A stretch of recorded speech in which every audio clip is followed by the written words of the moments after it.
La Guerra Fría fue un enfrentamiento iniciado al finalizar la Segunda Guerra Mundial en 1945. El fin de la guerra supuso el fin de la hegemonía de Europa. Dos potencias tomaron el relevo: Estados Unidos y la Unión Soviética, liderando dos bloques con sus propias alianzas y estados satélites: el llamado bloque occidental capitalista y el bloque del este comunista. ¿Por qué se llamó Guerra Fría? Porque ninguno de los dos bloques tomó nunca acciones directas contra el otro. No fue una guerra al uso, aunque sí hubo conflictos derivados y guerras subsidiarias. Las razones de este enfrentamiento fueron esencialmente ideológicas, políticas, económicas y propagandísticas. La Unión Soviética financió y respaldó revoluciones y gobiernos socialistas, mientras que Estados Unidos también dio abierto apoyo y propagó desestabilizaciones y golpes de Estado en Latinoamérica. Los antecedentes de la Guerra Fría los encontramos antes de 1945, concretamente en 1917, tras el triunfo de la Revolución Rusa, de la que Rusia emergió como el primer país socialista. Este fue uno de los primeros eventos que provocó erosiones considerables en las relaciones ruso-estadounidenses. Los soviéticos defendieron que el capitalismo debía ser derribado por la fuerza para ser reemplazado por un sistema comunista. Los capitalistas americanos, tras el estallido de la Revolución, ayudaron al Ejército Blanco durante la Guerra Civil Rusa. Finalmente, las tropas del Ejército Rojo lideradas por Trotsky se hicieron con la victoria. Pero avancemos de nuevo a 1945, tras el fin de la Segunda Guerra Mundial. Conviene recordar que la Unión Soviética y Estados Unidos habían sido aliados para frenar los planes de Hitler. Antes de que acabase la guerra, se reunieron en Yalta. Joseph Stalin, Winston Churchill y Franklin Delano Roosevelt como jefes de gobierno de la URSS, del Reino Unido y de Estados Unidos respectivamente. La conferencia de Yalta tuvo su continuación con la conferencia de Potsdam, ya con Alemania totalmente rendida y Hitler muerto. Estas conferencias supusieron la división de Alemania en 4 zonas, una parte para cada país y otra para Francia. También se trataron asuntos sobre el desarme, desmilitarización, devolución de territorios anexionados por Alemania, la persecución de los militares de guerra nazis y la creación de las Naciones Unidas. Los soviéticos, tras la guerra, habían ocupado de facto las zonas de la Europa del Este que habían defendido y liberado. Para frenar esta expansión soviética, Estados Unidos ayudó con el Plan Marshall a salir de sus ruinas a Europa occidental y a la zona occidental de Alemania. Con el Plan Marshall los estadounidenses dieron enormes ayudas económicas a Europa. El plan estuvo operativo durante 4 años desde 1948. Los objetivos de Estados Unidos eran reconstruir aquellas zonas destruidas por la guerra, eliminar barreras al comercio, modernizar la industria europea y hacer próspero de nuevo al continente. Todos estos objetivos estaban destinados a evitar la propagación del comunismo, que tenía una gran y creciente influencia en la Europa de posguerra. Los detractores del Plan Marshall argumentaron que este era una muestra de imperialismo económico estadounidense. Los Estados Unidos promovieron la fundación de la OTAN, Organización del Tratado del Atlántico Norte, una alianza militar intergubernamental sellada en 1949. La organización constituía un sistema de defensa colectiva en la cual los Estados miembros acuerdan defender a cualquiera de sus miembros si son atacados por una facción externa. Las naciones rivales, para contrarrestar la fuerza de esta alianza, firmaron el Pacto de Varsovia en 1955.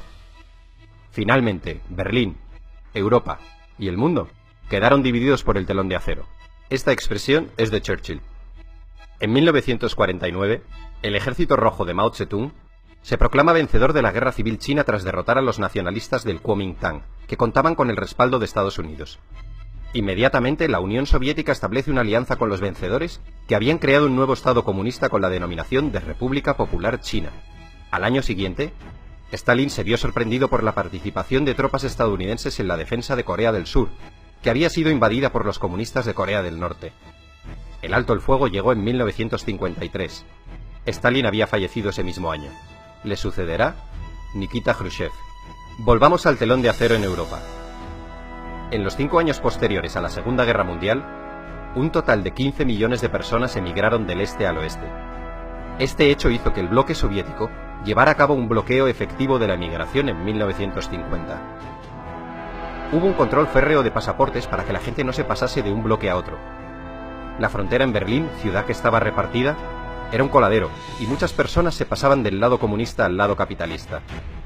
Este hecho hizo que se construyese el Muro de Berlín en 1961. Conviene recordar que Alemania estaba dividida tras la guerra en 2 Alemanias: la República Federal Alemana con capital en Bonn y la República Democrática Alemana con capital en Berlín. Esta división del mundo en dos bloques se sostenía por el riesgo de que las potencias se aniquilasen unas a otras en una guerra nuclear, lo que obligó a ambos frentes a actuar con mucha cautela en las zonas más conflictivas. Solo en una ocasión estuvo a punto de estallar el conflicto, tras el derrocamiento del militar Batista en Cuba por parte de Fidel Castro. Estados Unidos trató de realizar una invasión de Cuba que fracasó. En 1962 ocurrió la llamada crisis de los misiles, cuando el presidente Kennedy castigó con un bloqueo a Cuba por el asunto de los barcos soviéticos cargados con misiles y dirigidos contra Estados Unidos. En el último momento, Khrushchev, jefe del partido y del gobierno soviético, cedió, y los barcos cambiaron de rumbo. Estados Unidos también había entrado en la guerra del Vietnam, que a la postre acabó siendo otro duro revés en la historia norteamericana, una experiencia de fracaso, desgaste y frustración. Este conflicto enfrentó a los Estados Unidos y el gobierno de Vietnam del Sur por un lado, contra Vietnam del Norte y las guerrillas comunistas que actuaban en Vietnam del Sur por otro. La guerra terminó extendiéndose también a Laos y Camboya. La Guerra Fría también fue espionaje, inspección recíproca, conferencias, crisis y soluciones diplomáticas. Y no nos olvidemos de la carrera espacial, una competición entre Estados Unidos y la Unión Soviética que derivó en una exhibición de poderío y musculatura. Los rusos pusieron en órbita el satélite Sputnik en 1957. Inmediatamente los americanos respondieron con su Explorer 1 en 1958. Era una cuestión de prestigio. Cuando los rusos enviaron a su primer hombre al espacio, los americanos les mojaron la oreja enviando una nave tripulada a la Luna. En 1980, Reagan ganó las elecciones con la promesa de incrementar el gasto militar y enfrentarse a los soviéticos en cualquier lugar que fuera necesario. Tanto Reagan como la recién elegida primera ministra británica Margaret Thatcher denunciaron sin cesar la ideología comunista. Reagan calificó a la Unión Soviética como el imperio del mal y predijo que el comunismo acabaría en el montón de cenizas de la historia. A principios de 1985, el anticomunismo visceral de Reagan se desarrolló en una postura conocida como la doctrina Reagan, en la que además de la contención, abogaba por el derecho de los Estados Unidos de subvertir y derrocar los gobiernos comunistas existentes. Finalmente, en 1989, cae el muro de Berlín, y supone la definitiva apertura de fronteras entre ambos bloques, el desmembramiento del bloque comunista y el final del telón de acero y de la Guerra Fría. Tras la caída, la tensión entre los países del antiguo comunismo y los capitalistas se acabaría diluyendo. De hecho, actualmente, la mayoría de los estados del antiguo bloque comunista han acogido las políticas e ideologías del mundo capitalista.